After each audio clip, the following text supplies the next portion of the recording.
Well, about from the age of 16, I had always played with the idea. It had been something that had sparked a bit of an interest. But I decided to go to university to get a history degree. And during the second year of that, I went to Warwick College to do some night classes just to give blacksmithing a go. Absolutely loved it, so I decided I'd finish my history degree, go back to college, learn blacksmithing, set up my own business, and frankly, I haven't been happier since.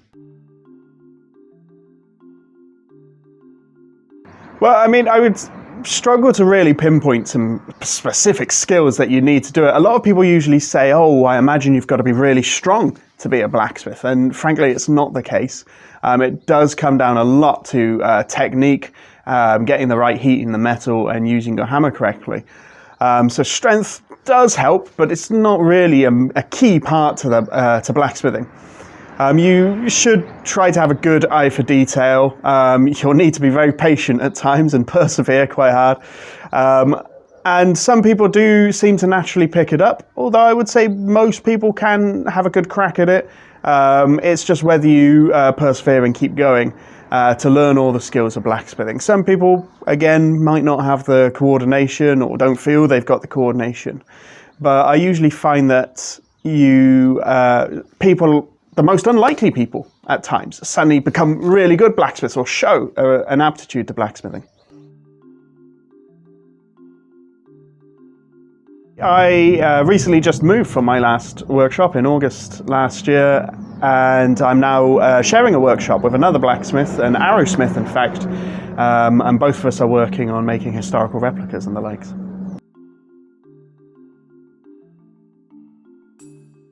No, when I trained as a blacksmith, I trained as an artist blacksmith. So I do small sculptural work and artistic pieces as well. My main focus, though, is actually on historic cutlery.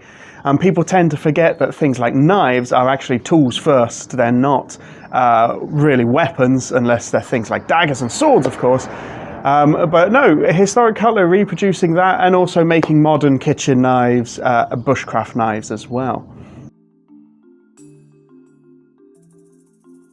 Well, I mean, it can be I would say fairly simple to make something that looks vaguely like what the item may have been, but actually trying to reproduce something accurately to the originals.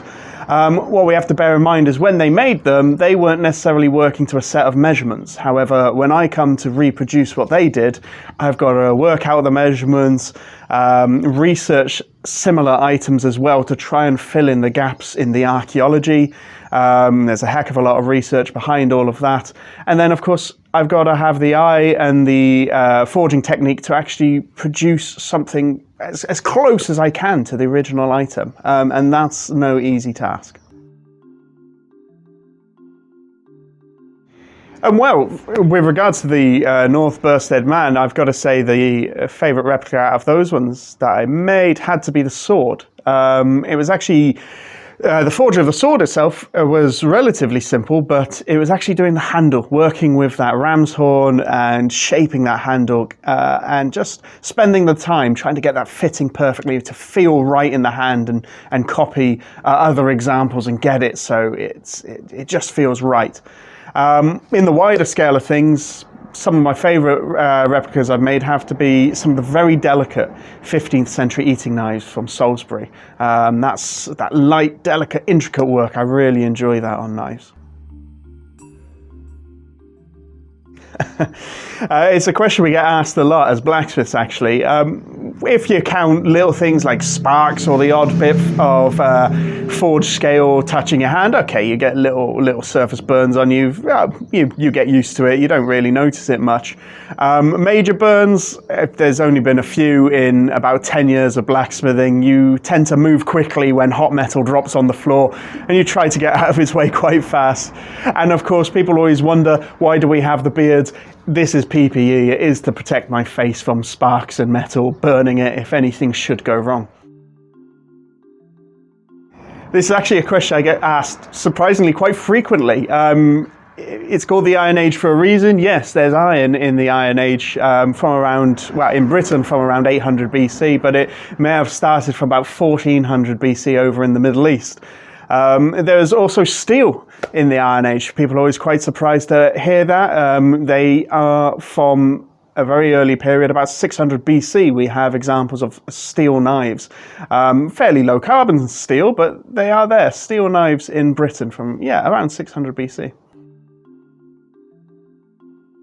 It's got to be really the chance to be creative, to work with your hands, creating all sorts of different items, and be part of a very ancient craft, learning it, discovering different aspects about it, and also keeping it alive.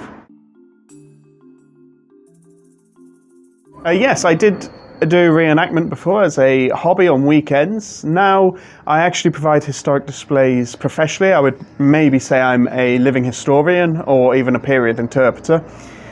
So what that involves is me working with museums, historical sites, even festivals to put on things like historic blacksmithing displays, demonstrating the life of an Iron Age blacksmith, even Viking, medieval, Tudor, all the way up to Victorian blacksmith, showing how their role developed throughout history, how they were viewed in the wider community.